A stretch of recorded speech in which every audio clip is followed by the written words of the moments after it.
Welcome back to the weekend wrap. No production, just my thoughts. As always, please like and subscribe, share with a friend, a colleague, a relative, an associate, an enemy, any and all in between. It's appreciated. As you guys can see, this is a live edition. This is also a edition on a Tuesday, which normally wouldn't happen. But yes, shout out to everyone in the building. I won't. This one won't go on for too long. To be honest, I do actually want to watch some of the Arsenal and PSG game. But yeah, reason that we're doing this today instead of Sunday as normal, I had to get a new mic. The one that I bought, I thought was okay, but after doing a couple things without any audio in the background of it, there was this little hissing that was coming from it. It wasn't always picking up. It wasn't always connecting to the phone or the device properly. So yeah, had to buy a new one, which came today. So yeah, regular videos back on schedule from like tomorrow, maybe Thursday, give or take, somewhere around there. But yeah, shout out to those obviously who was normally waiting for a weekend wrap. But we're here now. I can see blue flashes on the right. It's actually this the TV. It's strobe lighting with regards to the blue flashes. Phil, just gonna give you that heads up now. And the remote's there. I can't bother to turn it off. Yeah. So okay. So anyway, let's kind of get into how things sort of played out over this weekend. Things started on Friday. There was three different cards I think that took place on Friday. So obviously there was the Mayor and Ryan card, there was the Baumgardner and Persoon card, and there was also River Wilson Bent and Shaquille Thompson that took place at GBM Sports that took place on Friday as well. Now I didn't actually see, and I'm not sure, was the Charlie Edwards and Thomas Asombo card on Saturday, on Friday as well, or was that Saturday? I think that was Friday. So yeah, there was a lot of UK based action. There was a lot of American based action. I haven't watched most of those. I did watch the top rank card. I watched the top rank card. I watched the Alicia Baumgardner card. Funny enough, my phone, I actually had both cards on my phone, split screen, watching both of them, which something I didn't actually realize my phone could do until recent. One was obviously via the Brinks TV website. The other one was via my streaming site. As I wasn't able to get into my Sky Sports, I have to get that reactivated for Mayo and Ryan. But yeah, in terms of the GBM cards, I'm gonna have to pick that up at some point. I haven't really watched any of their cards in full, but I do know that they are, pretty good cards. I know Izzy's a good guy. I know Daniel Miller works as a part of the GBM team. He also works for Boxer, so he does normally send me press accreditations and says, look, come to these or whatever. I just don't have the time. And because a lot of them ain't in London, it's just very difficult for me to go to them. So when they start doing the London ones a bit more, I will definitely take a look and be in attendance. I know Hughie Fury got a victory over what's his name, Thun. I can't remember his first name. Apparently it was an adequate performance. I know you guys in the chat can let me know what you thought of that one. I saw the Shaquille Thompson KO of River Wilson Bent. Obviously dropped him 3 times. I think it was 3 times in 3 rounds, to the point where the referee obviously stopped it at the end, waved off River Wilson Bent. I'm not sure, what left he's got to do in the game at this point. I don't know if he's happy to just kind of constantly just being an opponent. He did have a few bits and pieces about him prior, but I'm not sure if he's if that's something that he's interested in pursuing. I mean, this may be not the end, but it's probably maybe close to that for him. So I guess we'll have to wait and see on that particular scenario. Um, but yeah, I need to watch. I do need to watch Asomba and and Edwards. I will watch that card. I might get around to watching it tomorrow, but I've had a busy couple of days and not much time to invest in boxing outside of that. But the good thing, I guess, with the breakdown now being, I guess, officially over as a weekly thing. Number one, I get to pick and choose if and when I want to do that again. But also, it means that I can start watching less boxing, but I can start enjoying it a bit more because I've been watching a lot of it just to basically, review and look at mistakes. And, I haven't really been watching for the overall enjoyment aspect, which I'm not saying is a bad thing. It's, getting the chance to consume all boxing is always good. But now I can be more selective with what I want to watch and how I want to go about it. So, yeah, that's kind of what I will be doing moving forward. But let's talk about, first of all, Alicia Baumgardner on the Brinks TV uh, app slash the website against Delphine Persoon. Look, it was a good fight for as long as it lasted. If we're going to be real, like what was it, less than 4 rounds? I think it got called at the end of the third or somewhere just before the fourth. I thought that it was look, I thought it was a a decent fight. Alicia, I was actually very surprised with how she started the fight. She, some people aren't going to really understand this analogy until I kind of explain it, but she reminded me a little bit of Dimitri Bivol in the way that normally she would hang back and she would like circle and try to get range to to let her shots off, throw out the jab and then to try and set up the backhand. And I thought, Persoon would be the one that's kind of imposing, trying to walk her down. But in the actual fight, you had Delphine Persoon. She started to try and be aggressive, but Alicia, sorry, let me correct that in case she watches this and cusses me. She was actually very much like she was beating her to the jab, but she was staying with her. Anytime Persoon moved away in terms of her range, like Alicia stepped with her. She stayed in her space and constantly stayed within range to be able to pick her off. And that's something that Dimitri Bivol does very well, especially recently. If you see all of his fights from Canelo onwards, he literally will stay with you. It's not just a pendulum step, like he will stay inside your range, making you either feel like you have to throw a shot or feel like you have to defend the shot, not really giving you time to breathe. Alexander Usyk does a very similar thing now as well, where he stays just close enough to you that you got to work, but not close enough that you really ever feel comfortable at any particular time.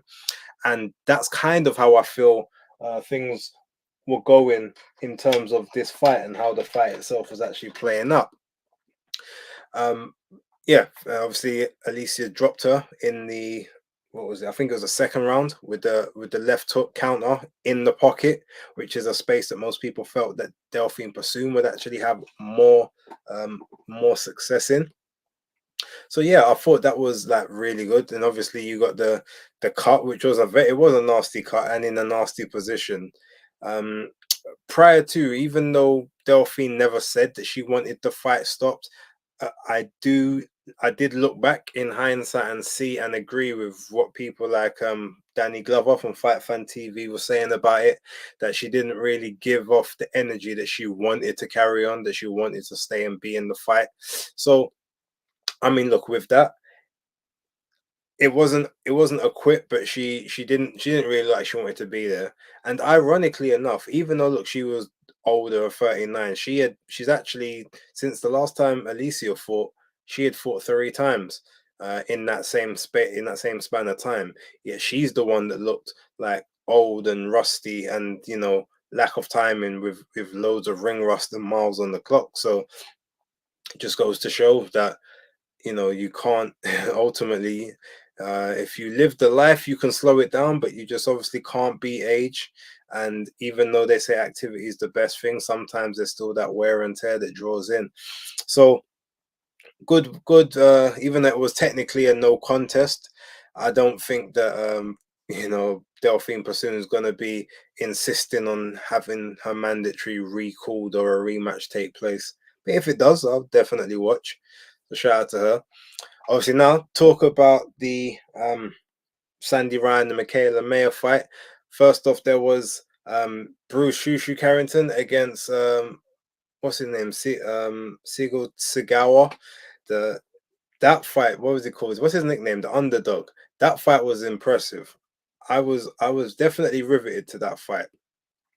And it was the fact that Shushu wasn't, he was sitting in the pocket, but he felt power early and said, "Oh, okay, I can't just open up on this guy. Like, I can't just be letting my hands go, even though I feel comfortable in the pocket. I can't take the chance. I can't take any silly chances." And that fight, to me, it was just good how Sagawa had him sort of moving around trying to work things out from early, but then towards those middle and those later rounds, you saw Shushu Carrington just invest into that body, just working that body, and basically slowing him down to the point where he was starting to tire out. Couple more rounds, maybe there's an argument that you might be able to get a late stoppage in the fight. But I thought that was a really fun fight for Carrington. And to me, I think that was my favorite fight on that card. Not even even including the main event to a degree, because it played out in a very different way and there was a lot of ebbs and flows and pendulum swings in it. Obviously, I watched Xander Zayas fight as well, although I did partially fall asleep just before that fight started. It wasn't one of his more entertaining. He's definitely doing the distance thing at the moment, which maybe isn't my preferred method from him, but he's doing things in the right manner, which I've got to rate him for, and big ups to him on that one. But Polanco on the undercard, I can't remember the name of the guy he was facing. No, I'm gonna get that up on my phone right now because I think that fight deserves a mention. I thought that was a Polanco was devastating in that fight. Um, Hold on, where have we gone now? Sandy Ryan. Let's see, where is it? Rohan Polanco, Marcelino, Nicolas Lopez. Yeah, that fight and that knockout. I think he dropped him 3 times in that fight. That fight there was, yeah, I was I was enjoying it. I mean, it was Suleiman Sagawa. That was the other one. Elvis Rodriguez on the undercard as well. He kind of underwhelmed me a little bit. I expected a little bit more from the Dominican kid, but Kendo Castaneda was also, pretty decent. But yeah, that entire card, I thought that card was really good, a really good, solid card on a Friday night. Then obviously you had the main event, Michaela Mayer versus Sandy Ryan. I picked Michaela Mayer to win. Um, I said that as long as Michaela Mayer stays on her feet, I don't think there's a way that she'll lose the fight. She won it a little, in my opinion, a little bit more conclusively than I thought she would, although it wasn't by much. Like, I had it 96-94 or 94-96 technically to her. I know some people have said 93-97, which I think is way too wide. The 95-95 I could see, and I can potentially see people with the argument for actually, if I'm being honest, I can't see people that give the fight to Sandy Ryan. I don't think that she won 6 rounds in that fight. There's 4 rounds that I can give her clearly, and there's potentially a share of a fifth that I can give. I can't see 6 rounds for her. I know some people that, oh, well, she was walking Michaela down and she was walking through Michaela's punches and stuff. But ultimately, if you're walking through the punches, that means you're still getting caught with them. Every punch counts, especially if they're power punches. They're not just jabs that are coming through. Now, she did some very good body work throughout the fight as well. Both women was investing to the body like really well.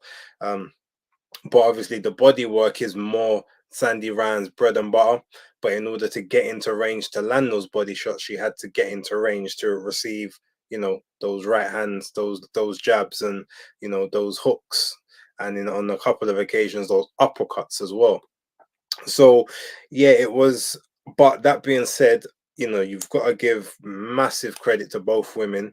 Uh, in terms of ring, in terms of what they done in the ring, both women showed up, showed out, and put on a tremendous fight. Sandy Ryan more so than Michaela, based on what she had to deal with before that. Getting assaulted before the fight, which is, I mean, I can't imagine how that sort of feels. You're getting ready to go to the event. Not only do you get assaulted with, paint thrown on you, you don't know if there's anything in the paint. You don't know if it's mixed with anything. Obviously, if it gets in the wrong places, it could potentially damage. You get paint in your eyes. It could blind you. Um, all of that. Then she's obviously had to go suffer that indignity, go upstairs, strip off, take photos for probably for criminal purposes and prosecution, then have to try and shower and everything quick time to then get back to the arena to then have this fight after being told no, don't do the fight. All of that that's a lot. One thing I want to question though, and I don't know, maybe someone can explain this to me. If there's any women watching, maybe you can help me with this as well. Like, we see her obviously get the paint thrown on her. We don't see it, but we see the aftermath. But she's wearing leggings. The paint goes on the leggings. So how is it that when she then, gets, she shows the naked pictures upstairs, obviously paint all over, like there looks like, number one, there's paint in a lot more places than there was like when she actually got thrown based on the picture we saw. But like, how is it all down her leg and stuff when she had leggings on? Did it bleed through the leggings and soak onto her? But I don't. I'm wondering, like, if anyone can kind of just. It's not an important thing. It's just something I just like to know for clarity in my own mind as to how she ended up like so so covered in it. Um, Shout out to Karma Serene in the building each and every time. She says, "Yeah, I didn't understand how it got through the clothes." Yeah, it's really it was really an odd thing to me, and I will get into the chat just after I speak about this before we go to the Saturday stuff. Um, okay, shout out to Emma Willis. She says leggings aren't thick; the paint seep through. Um, maybe you're right. I don't know. But again, it just also seemed weird that it was all up her side as well. When in the pictures, it wasn't. It didn't come up past her rib cage. So yeah. But that all being said, I guess it's all irrelevant in that sense. The fact that she had to go through that, and then yeah, even if it seeped through, why was it smeared all over? I'm assuming that maybe must have been for quote unquote not dramatical effects, make it seem, well, I say seem worse than it was. That nothing's gonna make it seem it was an awful action, but in any crime, I guess you can make the crime more than what it was initially, I suppose. But yeah, but notwithstanding all of that, going back to the fight, for her to even be in the fight, like, congratulations. Um, she shouldn't have taken it. She should have just pulled out. And I'm wondering if the reason the fight um happened, because they said the ring walks was like about midnight on US time, because I know that we didn't start seeing it until about 5 o'clock over here. I wonder if they pushed the time back because of what happened, that, well, we got to give her an extra hour to get ready and stuff, so they had the hour there. But I don't know, it's just the whole thing just seemed odd, like how they just knew they was gonna, because someone said, I think even Frank Smith or someone had said before this had happened, that they were having a ring walk time of 12 o'clock. Why on a Friday night would you want to have a ring walk time of 12 o'clock? I don't know about the obviously I haven't been to New York in a while, but what is the transport system like there? Is it, I don't know if it's 24 hours. Why would you be wanting people in there, just the general public, like after um after midnight? coming up to sort of near 1 o'clock before people are getting out is, I don't know, it just seems a bit odd. But yeah, no, it was. I mean, how can I'm trying to remember how I scored the fight. The first round I definitely gave to Michaela. I think the second round I gave to Michaela. Third round I gave to Sandy. Fourth round I gave to Michaela. Fifth round I gave to Michaela. Sixth round I gave to Sandy. Seventh round I gave to Sandy. The eighth round I think I gave to Sandy.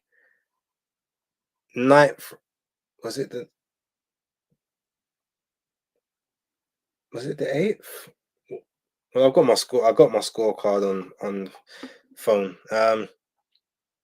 Then the 10th round, Michaela just nicked the 10th, in my opinion. I think that's where I had it. So I think I had it 5-4 to Ryan going into the 10th, and Sandy would have had to win that to get the fight. But she allowed Michaela right in at the end to nick the round off of her, where I thought that she was winning it beforehand. And Michaela did that on a couple of rounds. She just nicked it, like just at the end of or she did it just enough sort of towards the back half of the round to sort of nick it. And yeah, when I saw the scorecards, you know, the 95 again didn't have an argument with. The 96-94 didn't have an argument with. The 97-93 card, yeah, I had some problems with that because I don't see how you only gave Sandy Ryan 3 rounds, where in at least 4 rounds she did kind of have Michaela Mayer visibly wincing, like, and you know, rocking and rolling and backpedaling and retreating. So yeah, overall, the right woman did win, but under the circumstances, again, I know Sandy's a fighter and she just wants to fight and stuff, but it's like doing, and obviously again with Sandy Ryan, because she's got this I'm not going to call it a slow speech thing, but where it's almost like she has to think about what she's saying, almost like she's a bit punch drunk without being punch drunk, but she it, she doesn't really get those snappy words out. So after the fight, it just seemed like bare excuses, and they weren't actually excuses. Like there was legit reason. Like I wasn't really in there. You know, I was fighting on emotion. I had nothing and rare. But the way she was saying it, whether that's because maybe she was tired or again just the way that she talks, it just came across as a little bit. Okay, let's not make the excuses now. Like you didn't have to go through with the fight, and you did, kind of thing. But I give her grace because, like I said, I know how she speaks, so it's just her way of talking. Um, but yeah, look, great fight. Marred by obviously a very horrible situation. And look, regardless of what Mayer and her team are gonna say, she there's no way that she wasn't involved in some way, shape, or form. Even if she didn't directly say, go and do this, I'm pretty sure that she would have spoken to, or someone in the team would have said, yo, well, yeah, let's go. You know, we're gonna prank her or something. Because you know, sometimes you'll go to the hotel and you might ring the fire alarm midnight, you know, to wake the person up when they're supposed to be sleeping, or bang on their door so that they can't get a, or you know, maybe hide something in the room, turn off the like you do little tricks or whatever. I'm assuming a trick was supposed to be done, but someone just took the trick like to the nth degree, and it wasn't, you know, maybe that wasn't what they had in mind. So it was like, whoa, I didn't know he was going to do that. I had nothing to do with it. Yeah, technically you had nothing to do with it, but you knew that a member of your team or someone had something in mind, because there's absolutely no way that just a random person is going to run up on someone who's not even, is not famous, not well known, you know, has no presence in New York like that, to just randomly throw paint on them. If she was wearing a fur coat or something, that might have made sense, because you could say, oh, it's a Peter thing, or deaf to fur wearers or whatever. But just a random girl in a top and leggings and trainers and a baseball cap just bopping out of the hotel, splash, and then drive off in a getaway car. Like that's not Like that's too many coincidences. There's no one like why would a random do that? There's no reason like who did she upset or offend while she was there for just a random to want to do that after we know the amount of issues and bad blood that there is because of the whole trainer situation. I mean, look, I can't, I've got no evidence to prove it was her, but I 100% believe that in some way, shape, or form, she had something to do with it, or she had knowledge that something was going to take place before it, but before it happened. Whether she knew that they was going to throw paint on her or not, maybe not, but she knew. She she knew, or members of her team knew, or maybe members of her, or maybe you know what, maybe members of her team knew but kept it from her. So yeah, well, we're gonna do this to unsettle her to give Michaela more of a chance to win. Because every time she's had those big step ups thus far, she's fallen short. We want to rattle her opponent. So someone in the camp knew, even if it wasn't directly her. Um, but that being said, she did win the fight legitimately once they got in the ring. So uh, big up to her on that. But in terms of the whole, the thing is, I've interviewed Michaela. I don't know if you guys have seen the interview I did with Michaela last year, just before the Jonas fight. It's on the Undefeated podcast channel if anyone does want to watch that. Um, and one thing I give Michaela, and I said this in my video beforehand. I said it on one of the shows I did prior to the event as well. Like, the women's game actually needs Michaela to be the champion more than they need Sandy to be a champion. She's a better speaker. She's got more favor with broadcasters. Sky Sports, with Boxer. She's got Top Rank, ESPN. She does commentary. I wouldn't necessarily say she's likable, but she's eloquent, she's articulate, yeah, and she's able to get in with the movers and shakers. So with all of that, she can put more eyes on the division than Sandy can, because Sandy can't really speak. Sandy's not really marketable like that, apart from just being a tough girl. So as I said, if as long as Michaela stays on her feet, the belt's going to her, especially on a top rank card. And I'm not saying top rank was it was going to cheat her or whatever, but realistically, she was going to get the favor of the judges, especially after all of the complaining of not getting the favor in the Jonas fight, which I still think Jonas won. I've got my scorecards from when I watched that fight, the Alicia Baumgardner fight. I remember I was in the arena when that fight was on. I had an awful vantage point from where I was sitting to watch the fight, but it did look to me like Michaela won the fight from where I was viewing until I went home and saw the fight again. I was like, oh no, Alicia definitely won that. But there was a lot of punches I didn't actually see landing from where I was. I was literally by Michaela Mayer's corner. I was behind her turnbuckle. So I had a very horrible view of the of the ring. So, but from what I saw, it looked as if she would won in those later rounds. But yeah, watching it back on TV, I was like, oh no, I see exactly why Alicia Baumgardner won that. So even if she wants to say, look, she's been, she hasn't been favorably picked in, a couple close fights, I don't ever think she's been on the end of any robbery. Not any worse than the Maiva Hamadouche fight, which, I saw scorecards of 99 to 91 and 98 to 92 when, that didn't take place. I still think Hamadouche won that fight very closely, but in terms of that, okay, well, you've had the rubber the green on several occasions your way, begging for rematches every moment, but now as soon as you get this decision against Sandy Ryan, you're talking about, oh well, I'm gonna chase the champions, and any rematch is gonna have to wait until I'm ready. So, hypocrite. That is one thing I will say. Michaela's been a hypocrite.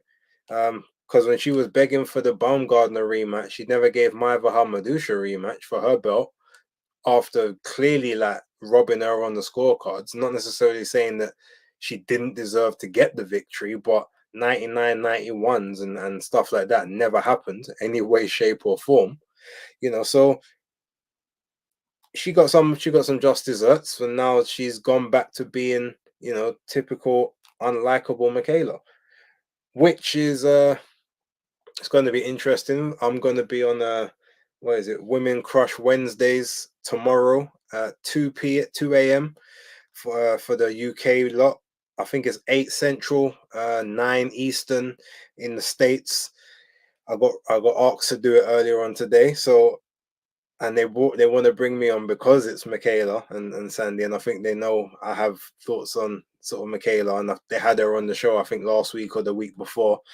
So yeah, I will be reiterating certain points. I guess I'm gonna be going back and forth with Nika and Christine, um, and Christina. So hey, let's see what happens there. But yeah, overall, good fight, marred by controversy at the start. Bit of, I won't say poor sportsmanship, but just a bit of hypocritical nature. Typical Michaela Mayer stuff afterwards. But let's see what happens next. Let's see if Top Rank actually put money up for those other champions who ain't got a name in the division, and stuff like that. Yeah, Philip, is called Women. It's called Women Crush Wednesdays. The channel is called In the Ring with Christine. So yeah, take a. Let me see if I find the link. I'll try and put the link in the chat.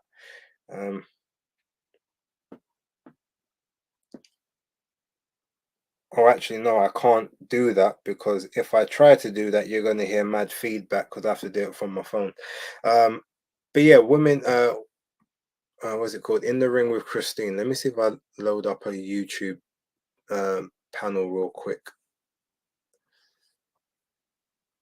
I'm going to put a bunch of links in here, a few things for you guys.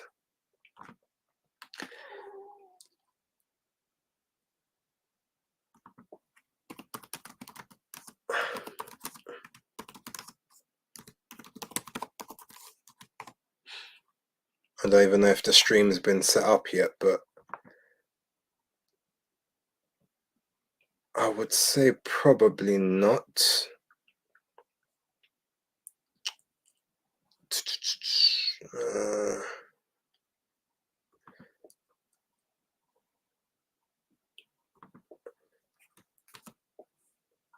Okay, yeah, it doesn't look like it's been okay.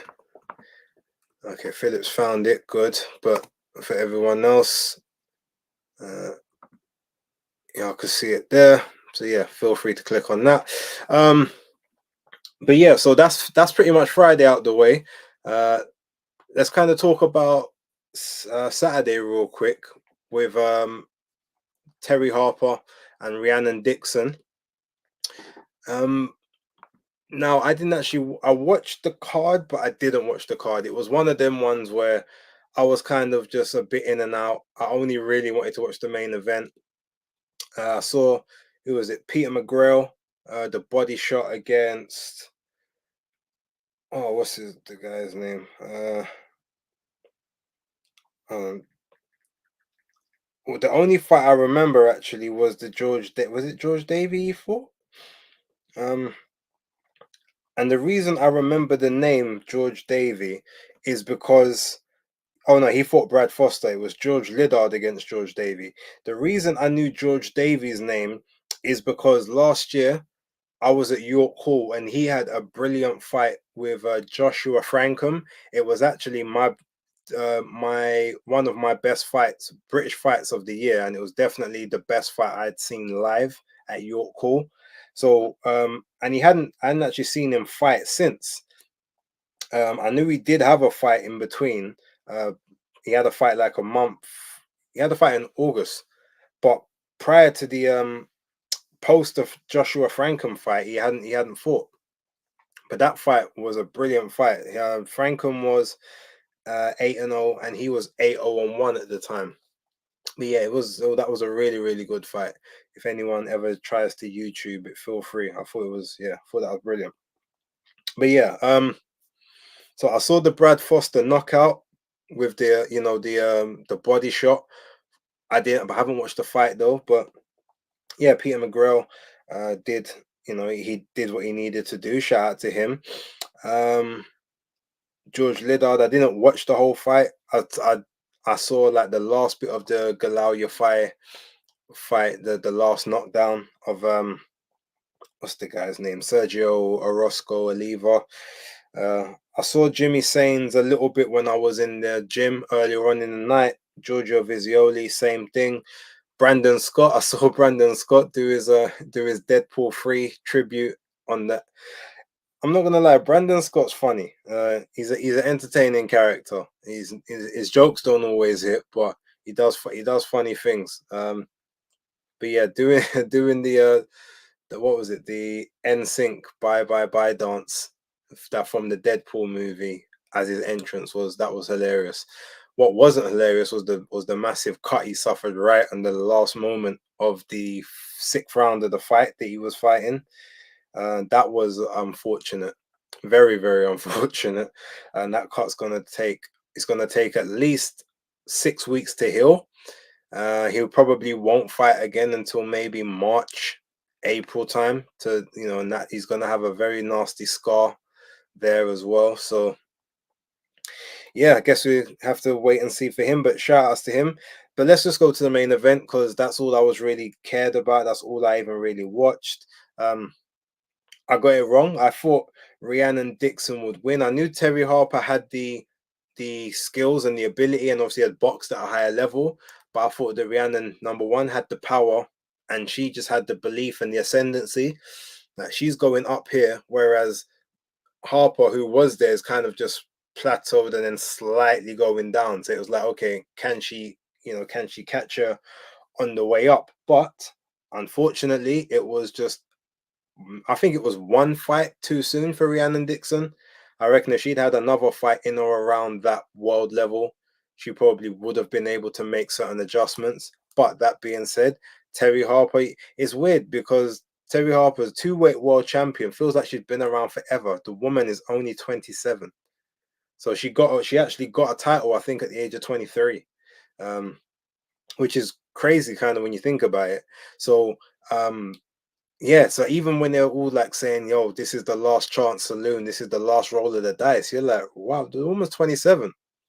Like she ain't strong, Mother Nature isn't beating down her door at this point. She's not that badly on the clock. Like she's got years. If she wants them, she's got years to go.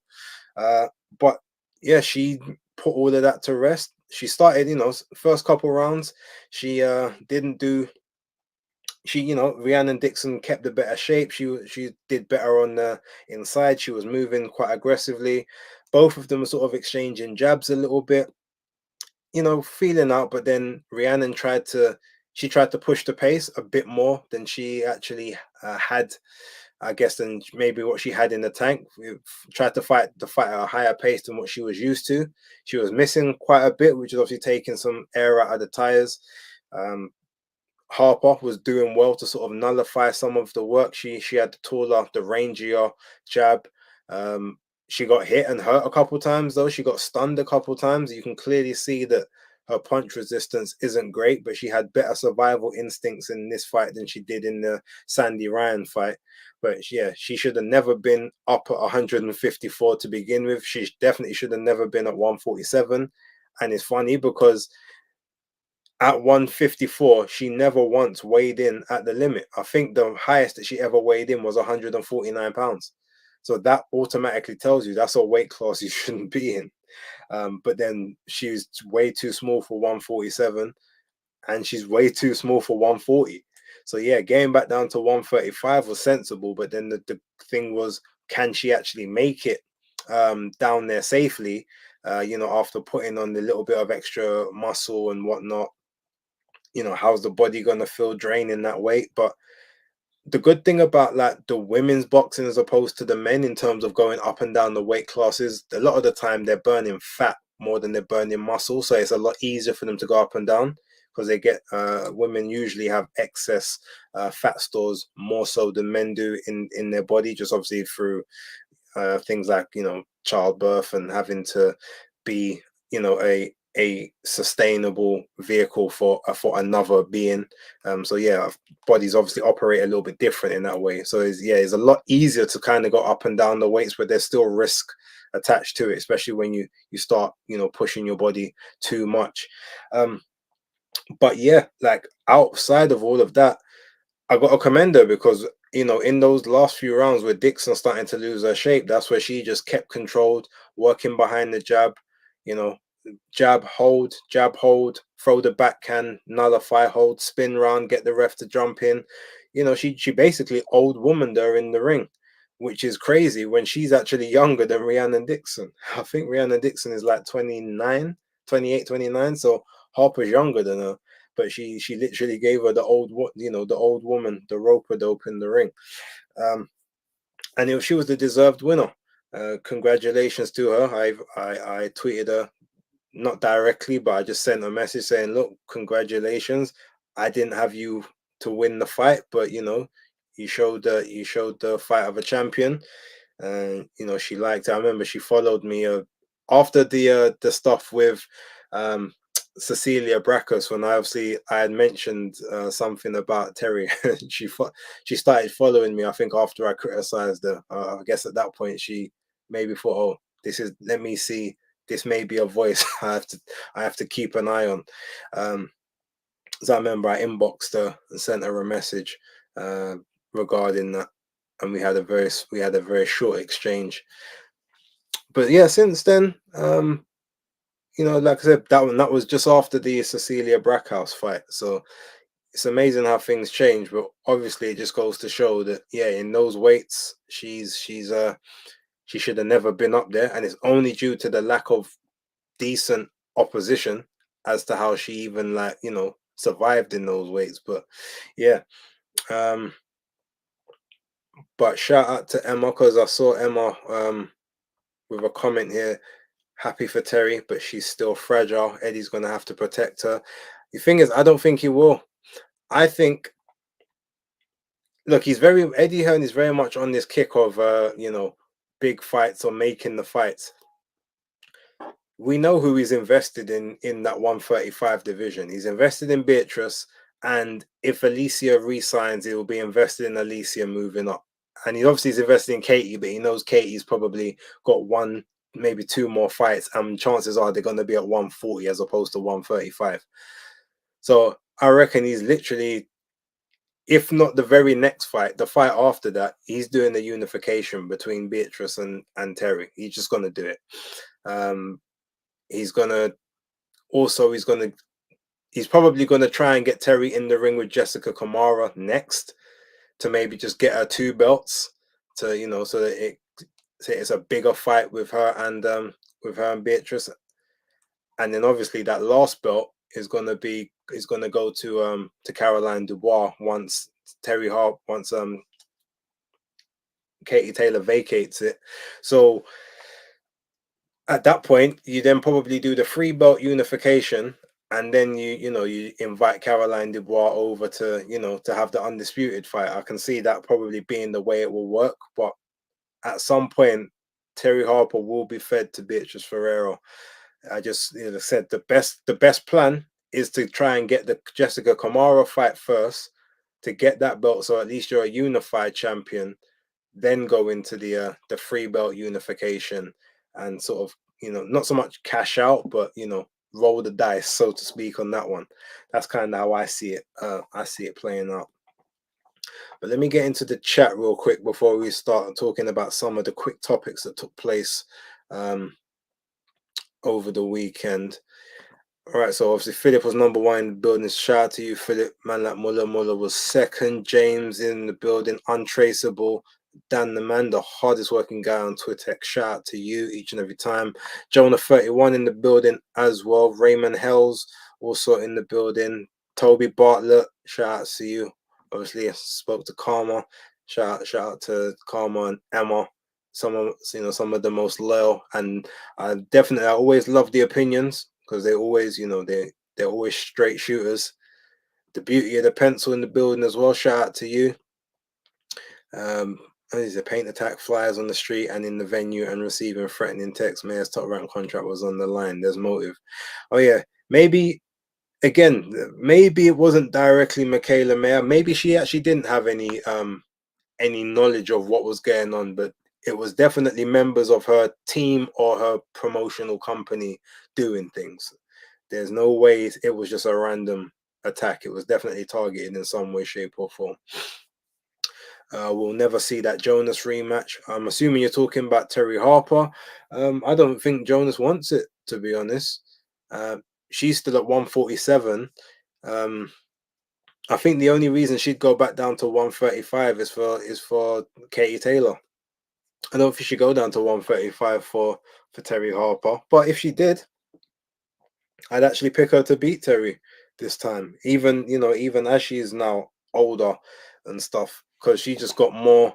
I feel like she's got more big fight experience, and she obviously, to me, I feel like she beat Terry the first time. So, and she definitely knows she can hurt her. So yeah, no shade, but when I watch Dixon, I don't see a fighter. Well, I mean, yeah, she came from the white collar. Like, what was it, seven white collar bouts? So it's understandable. I have seen improvements in her though. I don't see a natural fighter in her. I see maybe a naturally brave, like a plucky person. But she has shown improvement, so I will give her that. But yeah.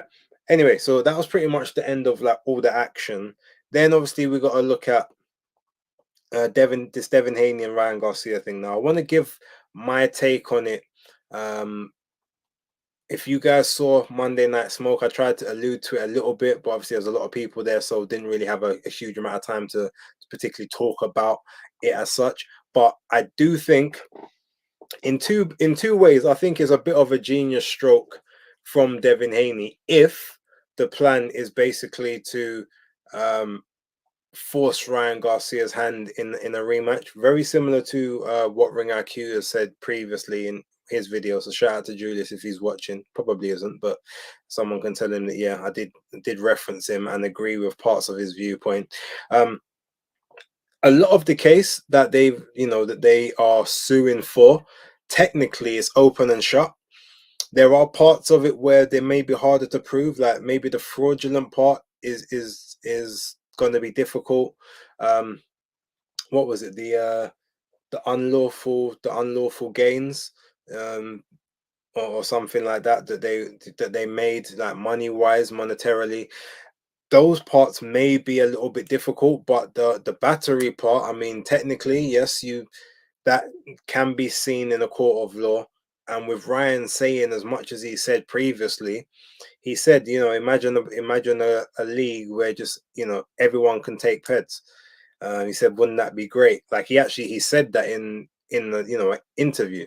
He spoke about, we saw with the quote unquote beer or the fake beer or whatever. He said he was high as he said he was high as fuck when he was in the ring.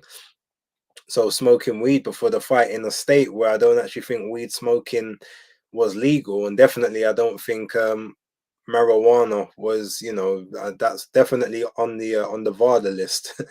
So whether he did it or not, like he said he did these things, like there's all these admissions of guilt all over the place. There was an admission of guilt basically by taking the plea deal for the actual suspension.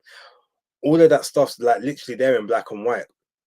So when it comes to the actual physical bodily harm and stuff, and that's pretty open and shut. You can definitely get damages for that.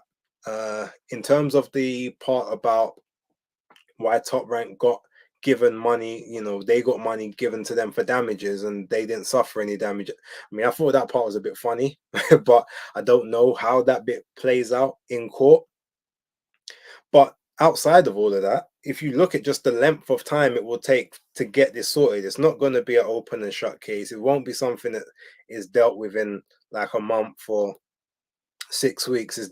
This is probably going to be like a 6 to 9 month thing at the earliest, because you know how the legal system is in the States. And then every time that they say, okay, we want a we're ready for a verdict, they could just say, we'd like a continuance, or we'd like a continuance, or we found new evidence we'd like to submit. All of that stuff would, all of that stuff there could just take place. So then if you're Ryan, you're like, okay, well, I'm supposed to be coming back in April. Am I even going to get the chance to do that? I may not be able to get in the ring. And if I do, I may be, I'm going to be distracted by this. All this money's going to be on the line. I could potentially lose a lot of millions here. Or the alternative is, if they want a rematch, they're going to ask for the rematch. They're going to ask for the terms that they want.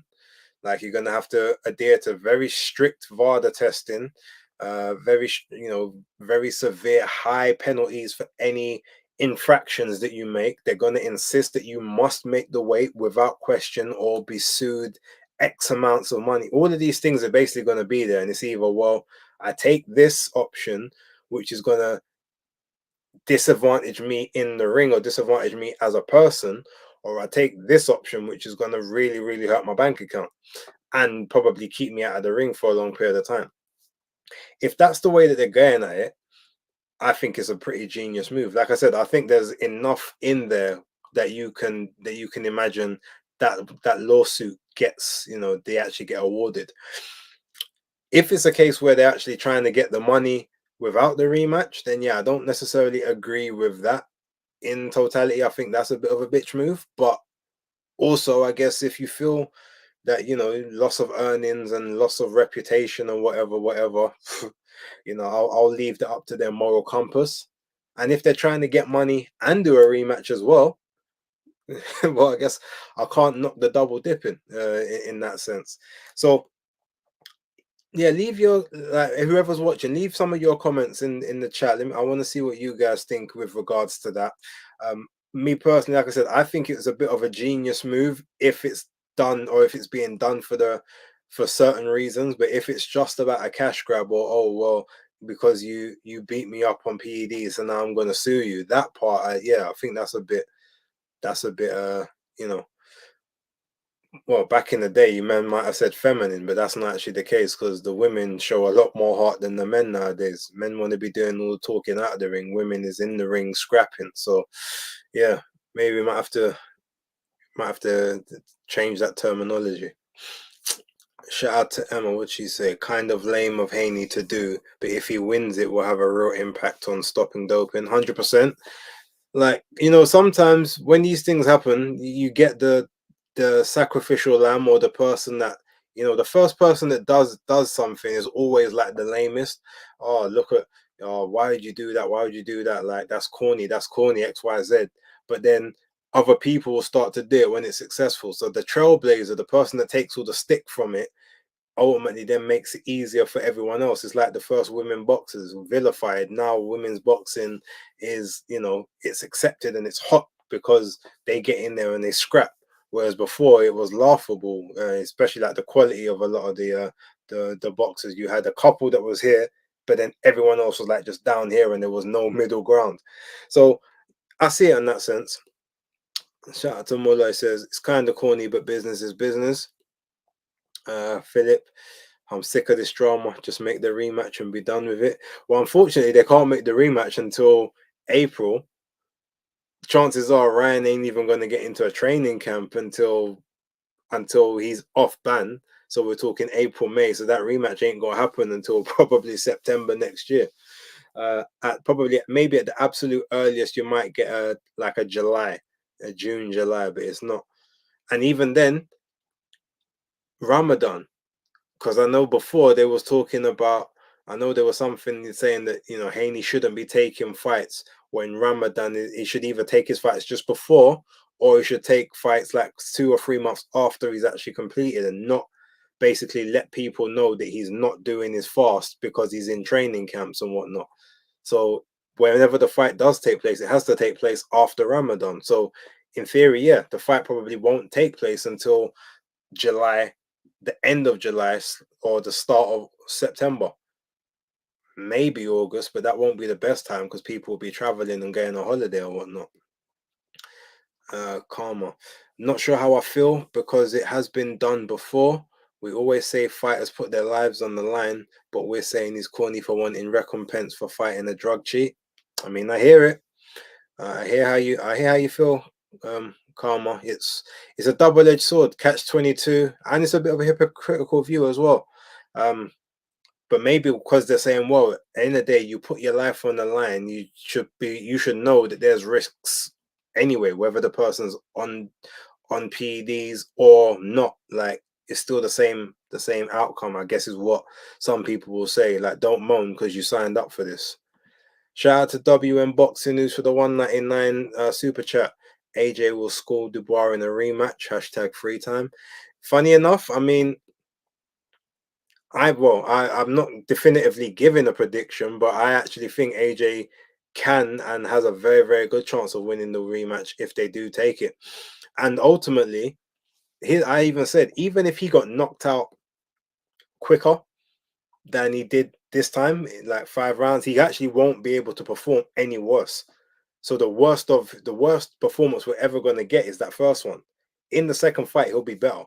So ultimately, it's just about, is Daniel literally just better than him now?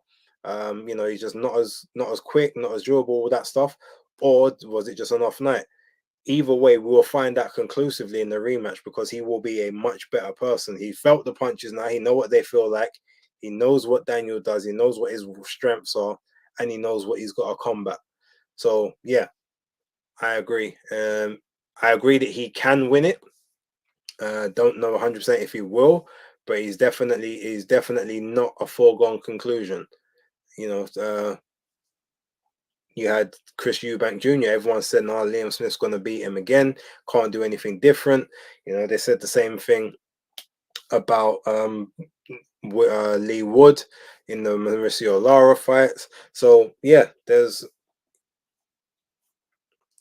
several others. There's bare rematches where things change. So we'll see. The rematch is more than likely at 147. Be interesting to see how both look after themselves on that long layoff. Shout out to that guy. I don't even think it'll be 147. If I'm honest, I think they'll do catchweight again. Maybe 143, maybe 144, maybe 145. Because I know Devin's still struggling massively to make 140, and technically, if you think about it, Devin might just say, well, it will be easier for me to make 143 than it will you. So that's where we're going to campaign. You're going to probably struggle to make 149 at this point. So now you're going to have to drain yourself down to here. Hot Pies, shout out. WM Boxing agreed. AJ usually high guard and solid defense was bizarre and non-existent.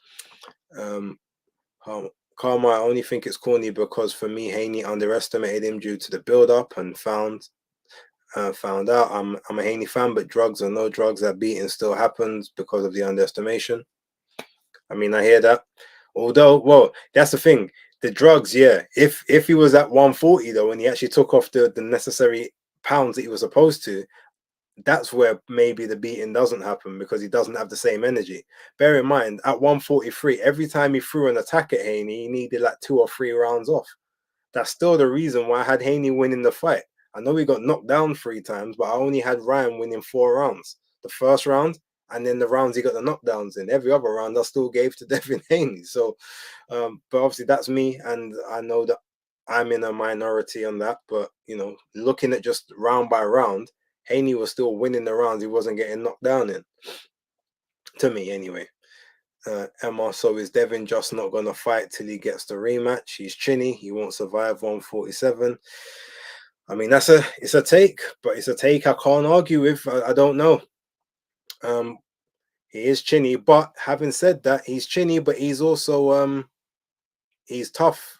Like he may go down, but he'll get back up. He doesn't look like he doesn't necessarily look now that he's got a light soft switch. And maybe at 147, if we're going to be honest, even though he's not going to be like the biggest of guys, maybe he's just been draining himself for so long that he gets to that weight, he might have a better punch resistance. That's always a possibility as well. I mean, yeah, the people are going to punch a lot harder, but maybe he might be able to take more because he's not killing himself to make unnatural weights. Be interesting to see. Shout out to Ivy Ben and brilliant debut on undefeated podcast yesterday. With the Spencer Fearon the live he done and all of that. Shout out to you. Obviously seen you many times in this chat in Ring IQ and everyone else. So yeah, big ups to you, man. Like Jack Knight in the building. Shout out. It's good to see you actually on the live for a change. It's been a while since you've been on the live. So shout out to you. Haney on boxing 1 rounds. I had a draw, but saw arguments for both. Those knockdowns were good replay value.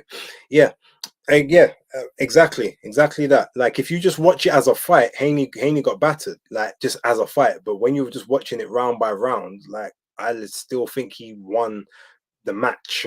He didn't win the fight, but he won the match, if you want to put it that way, in my opinion. But yeah, I get it. I know Devin is doing some dumb shit right now, but how come no one else has this type of smoke for Ryan? Like that dude is a full-on. Yeah, I mean, look, Ryan, you guys heard my rant that I had on Teofimo Lopez on the last stream. They're two peas in the pod. They're cut from the same cloth. I ain't got time for either of them. I've never really been high on Ryan Garcia, but I gave him respect after the Luke Campbell fight. But yeah, since then, prima donna, diva, drama queen, each and everything. I feel like he's a mental health opportunist as well. Whether he actually has issues with it, I feel like he does things just for attention. Stunted growth, all that good stuff. And Teofimo ain't no better. We said the same when he got to 140, but the punch resistance wasn't good. Well, to be fair, look, he took a couple of decent punches from Regis Prograis. And one thing I will say about that, remember, he had 2 fights at 140, right? He ballooned up as soon as he left 135. He ballooned up, and it got to a point where it was still difficult for him to make 140. Remember, on the scales before the Prograis fight, they had to do the ceremonial weigh-in. He done the early morning weigh-in and had to weigh in naked with to make the weight, same as the last fight. So he was still like too big for 140. So draining himself down to that. I thought he would have more punch power, which he showed in the Prograis fight. But then, in the Ryan fight, he hurt Ryan with a couple of shots, or at least he looked like he hurt him. But yeah, Ryan with the extra weight on, like he ate a few as well. So look, it is what it is. Good point about Haney's punch resistance in the higher weight class.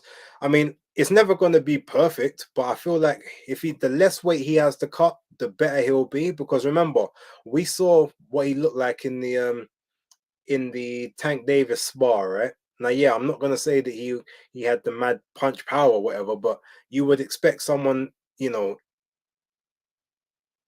Oh, someone saying there's no sound. Can y'all hear me? Mic check.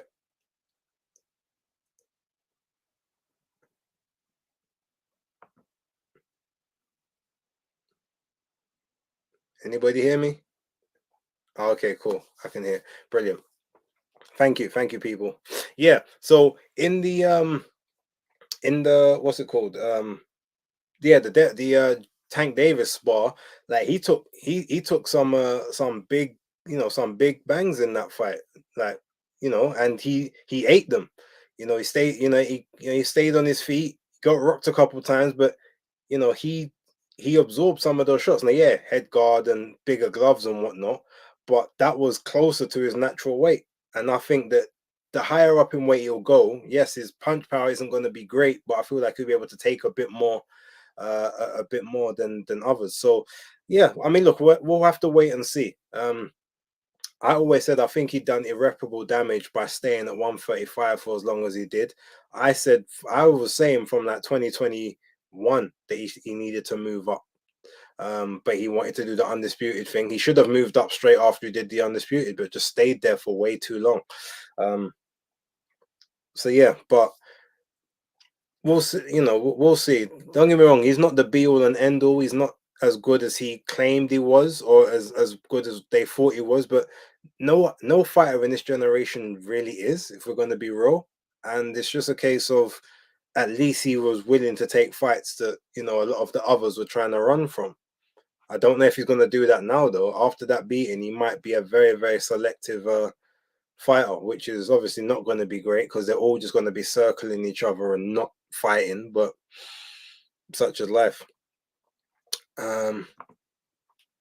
I think a break from boxing will benefit Haney, and providing he uses the time wisely, he can therefore come back and be better. Yeah, 100. I agree. I agree. Um, I didn't see the full thing, but I know that not Ryan Garcia, TFEMO was on the Mason and Cameron podcast. I don't really know. He was saying something about Shakur Stevenson being suicidal after he lost in the amateurs, and that's why he doesn't want to be the one to take his record, like blood on his hands and all stuff like that. Again, idiot. Because if that's the case, okay, cool. Let the guy be suicidal. Like, why do you have to, you know, basically any excuse just to not to fight the guy? And he's not even at your weight anyway. So it's like, why talk about him? Tio just does some weird things. Yeah, I don't even really want to get too much into that. That might be it. I might do a bit more research on that and do a segment and do a video on it. Probably not tomorrow, but definitely Thursday. I should have some stuff coming out. Um, Also, to let everyone know before I do jump off, because I've actually been on it a lot longer than I thought I would, and I know some of you probably want to watch the rest of the football. But I was supposed to have do an interview with Jao Patel on Saturday, which didn't take place. But I think part of that is because he said he had a busy day and that he was gonna try and hit me up, but he has hollered me to actually go and watch him. He's sparring tomorrow. I won't say where, but he's invited me to go. Now I checked my work diary and they've thrown a bunch of appointments into my calendar just out of nowhere because there's several people that are off sick. I wasn't even supposed to be working this week. I was supposed to be away on holiday, but things happen. So yeah, they've taken advantage of my empty diary and tried to put stuff in there. But I'm gonna see if yeah, I need to find out where exactly it's gonna take place and what time. I'm gonna try and get down there and do a little interview while I'm there. If not, he's also said that he wants me just to come to one or two of his training sessions this week. So if I don't get that done tomorrow, on Thursday, uh, probably Thursday or like Saturday in the morning, I'll be doing I'll go to one of his training sessions, get some behind the scenes footage, and yeah, and do my interview with him there. He had a brilliant. If anyone saw, he had a brilliant um, appearance on Talk Sport on that Simon Jordan show that's normally with Spencer Oliver, but Adam Cattrall was the co-host on this one. And yeah, Jai is as we know, he's just all business. Like he just got that. He's got that serious aura about him. That's next level. But every time I see him, he's you know, we're cool in that. So I'm looking forward to that before he flies out to Saudi on Sunday, he said. So I definitely got to get something in with him and the team before then. So yeah, I'll keep you guys updated on that. And yeah, I'll try and get some episodes and stuff in. And yeah, just before the weekend, obviously you got basis. Actually, no, I don't think there's going to be any basis picks this week because he only got the Janny Beck fight on Friday, which I think is a foregone conclusion. There's nothing really, so I may not do that. So I might use that time to do other content for the channel. But yeah, with that being said, thank you guys for rocking with me. I've got the new mic now, so no excuse not to do these the proper stuff anymore, even though the lives seem to be getting a lot more attention than the actual episodes are these days, which is very strange, but such as life. But yeah, thank you very much for watching. I believe that is pretty much the weekend all wrapped up. Please like, subscribe, and share if you haven't done already. And I will catch you in the next video. But yeah, until then, have a good night. Peace out. Stay safe. Chat to you soon.